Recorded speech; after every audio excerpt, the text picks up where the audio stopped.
In this presentation, we'll be exploring the skills that are required for jobs in the cafe sector and issues surrounding skills. The main issues that have had an impact on the cafe sector include overqualification, underutilization, soft skills, increasing in demand for soft skills, and emotional labour. In Starbucks' mission statement, they claim to inspire and nurture the human spirit. The idea I get from this is that Starbucks aims to build a connection with the customers. The way in which they do this is by employing those who can demonstrate and represent these values and beliefs. In order for employees to do this, they have to possess certain skills, for example, soft skills, which is in demand. Soft skills is a clear indication of how a person behaves and what someone is like on a general level, which enables them to interact with people and how they deal with situations. The soft skills that are required to fulfill the job role in Starbucks include problem solving, interpersonal skills, communication, and teamwork and skills. For 84% of the workforce jobs in the UK, this highlights how services contributes to economic output. Our employees that are employed in the service sector have played an important role. Another reason why soft skills is in demand is due to the fact that it is more likely that more people possess soft skills compared to hard skills. For example, migrant workers who potentially didn't have the same levels of education could have soft skills, which makes them more employable. From a report from the Financial Times, this is backed up by the fact that 1.8 million migrant workers each contribute to £46,000 in the UK economy. This suggests that soft skills are generic but has importance in the labour force. In relation to Starbucks, you could say that they have an unskilled labour force. However, they do have a labour force with developed social skills. According to a journal, soft skills is becoming vital in the working environment as personality has become a necessity in many industries. I believe certain soft skills are associated with females. I also believe that they showcase these skills more often compared to men. Women have the ability to emphasize, relate, and influence and use emotional intelligence. Women are more likely to work in Starbucks than men, as this environment could be perceived as more feminine.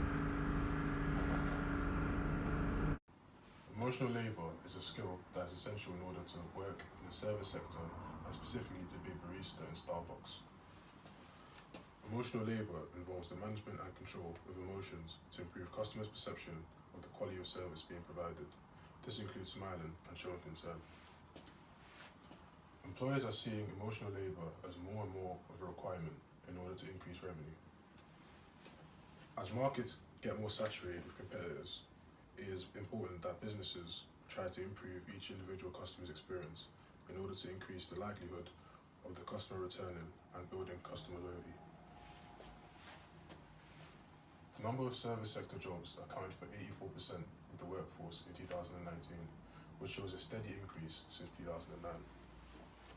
As labour is the right demand, the demand for services increase, as does the demand for service sector jobs, which means the skills required to do so will also increase, and as well as the essential skill of emotional labour. That's it. Starbucks and overqualification of skills. Starbucks is one of the best coffee brands and it has over 31,000 stores in all over the world. It has committed itself to uplift the culture of transparency, dignity, and diversity in the workplace. And it has over 283,000 employees in all over the world, and it achieved 100% pay equity between men and women, showing no pay gap between them. And however, Starbucks has got enormous cases registered um, on the racial bias, and over 8,000 stores have got shut down to combat the racial bias. Having overqualified persons will help to deal with this with such complexities and maintain transparency and elevate the whole team.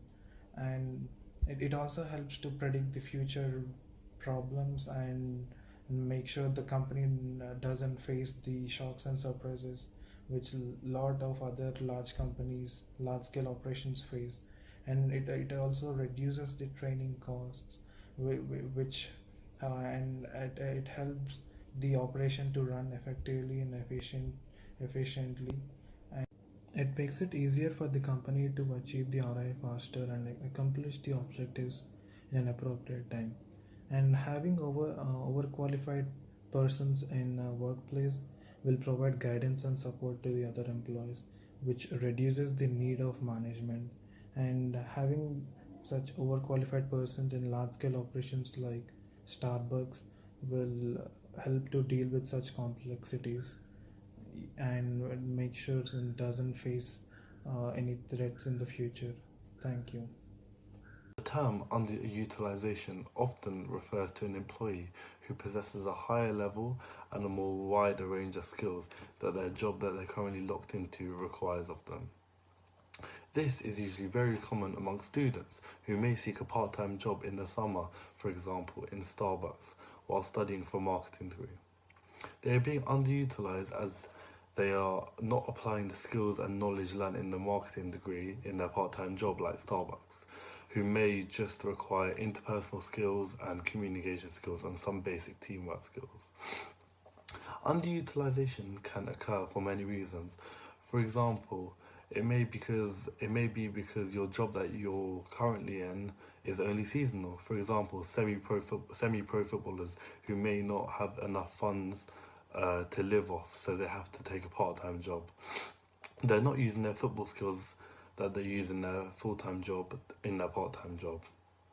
Another reason that underutilization happens in the economy is that maybe they need a quick source of income, so they take anything available.